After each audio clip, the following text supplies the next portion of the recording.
The uterus is a powerful muscle located in the lower pelvis. Our first awareness of the uterus is when we are taught that it is where a baby develops during pregnancy. Later we are taught about menstruation, conception, and contraception. But that is generally where the education about the functions of the uterus ends.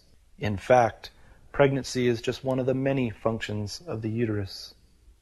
The uterus is a hormone-responsive reproductive sex organ that supports the bladder and the bowel. The bladder sits in front of the uterus and the bowel sits behind it. The uterus separates them and helps keep the bladder in its natural position above the pubic bone and the bowel in its natural configuration behind the uterus. The uterus is continuous with the cervix, which is continuous with the vagina, much in the way that your head is continuous with your neck, which is continuous with your shoulders. When the uterus is removed, the cervix is usually removed as well. The uterus is attached to broad bands of ligaments, bundles of nerves, and networks of arteries and veins. Regardless of whether the hysterectomy is total or partial, all of the ligaments, nerves, and blood supply attached to the uterus must be severed to remove it. The round ligaments, cardinal ligaments, broad ligaments, and uterosacral ligaments that attach to the uterus provide structural integrity and support to the pelvic bones and the pelvic organs. When those ligaments are severed, women experience an unnatural shifting of the bones and organs inside the pelvis. The severing of the ligaments permits the pelvic bones to move and widen, affecting the hips, lower back, and skeletal structure. The displacement of the pelvic bones results in compression of the spine.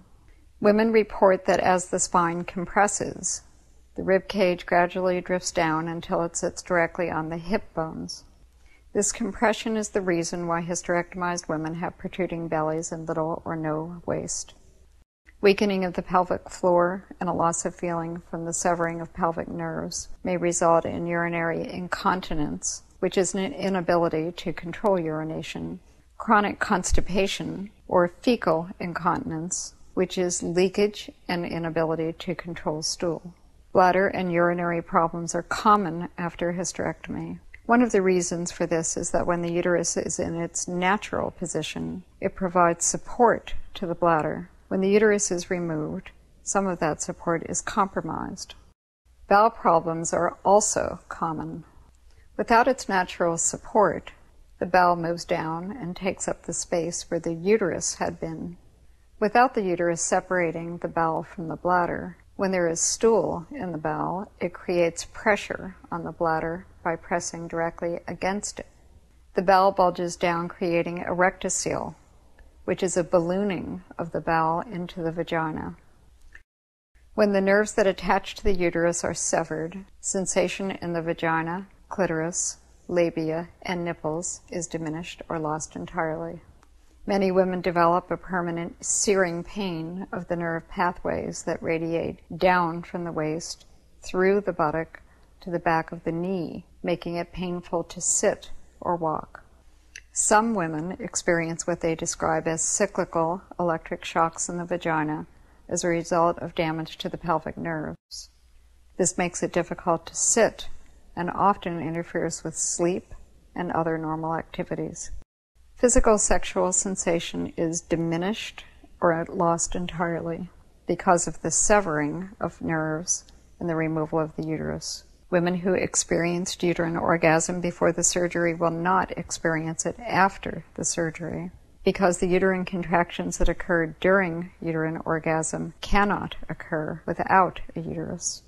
The loss of uterine orgasm will only be missed by women who experienced it before the surgery. Although a small number of hysterectomized women experience slight vaginal wall contractions, most women report a total loss of sexual feeling. Severing the blood supply to the uterus diminishes the blood flow in the pelvis and to the external genitalia, including the ovaries, vagina, labia, and clitoris, as well as the legs and feet. One of the many functions of the uterus and the ovaries is cardiovascular protection. When the uterus is removed, women have a 3 times greater incidence of heart disease. When the ovaries are removed, women have a 7 times greater incidence of heart disease. A woman's ovaries, her gonads, continue to produce hormones her entire lifetime. Oophorectomy, the surgical removal of the ovaries, is performed on about 75% of the women who undergo hysterectomy. The medically correct term for the removal of the gonads is castration. Because of damage to the blood supply to the ovaries, there is a loss of ovarian function in 35 to 40% of the women whose ovaries are not removed during hysterectomy. This, too, results in a loss of ovarian function, which is the same as castration. During a vaginal hysterectomy, the uterus is removed through the vagina. Because the uterus is continuous with the cervix, which is continuous with the vagina, the surgeon cuts into the vagina around the cervix, creating a hole in the top of the vagina. This hole must then be sutured shut, forming a closed pocket and a shortened vagina. Because the cervix is no longer there, the top of the vagina is sutured to one or more of the severed ligaments. Because the suture sometimes does not hold, hysterectomized women commonly report prolapse of the vagina out of the vaginal opening, much like a pocket that is turned inside out. During an abdominal hysterectomy, a horizontal incision is made across the pelvis above the pubic bone. Depending on the size of the uterus, it is then either pulled out through the vagina or through the pelvic incision. Total abdominal hysterectomy, TAH, and total vaginal hysterectomy, TVH, is the removal of the uterus and the cervix. Partial hysterectomy is removal of the body of the uterus, leaving the cervical stump. A laparoscopic assisted vaginal hysterectomy, LAVH, involves inflating the abdomen and pelvis with gas air, and removing the uterus either vaginally or by cutting it into small pieces that are pulled out through the navel, the belly button. This type of hysterectomy requires a minimum of 3 small incisions. It takes longer to perform than other types of hysterectomy, so there is an increased risk of complications from anesthesia, perforation of the bladder and bowel, and stress on all of the internal organs, including the heart, as a result of the pressure created by inflating the abdomen. Whether TAH, TVH, or LAVH, the vagina is surgically shortened and made into a closed pocket because the hole at the top of the vagina must be sutured shut. No matter how good the surgeon's skill or technique, and no matter what type of hysterectomy is performed, the result is the same. A hormone-responsive reproductive sex organ is removed. The physical changes are far-reaching. The most consistent problems women experience after hysterectomy are a loss of sexual feeling, a loss of vitality, joint pain, profound fatigue, and personality change. The following adverse effects of the removal of the uterus and ovaries were reported to the HERS Foundation in an ongoing study begun in 1991.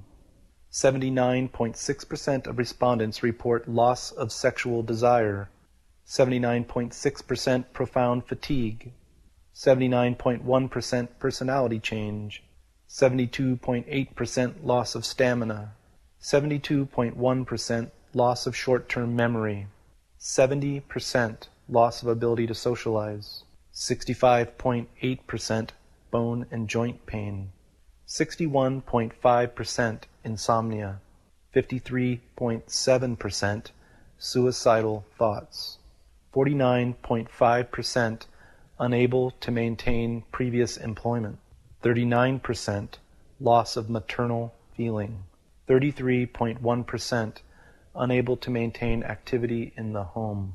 The complete adverse effects data results are available at www.hersfoundation.org.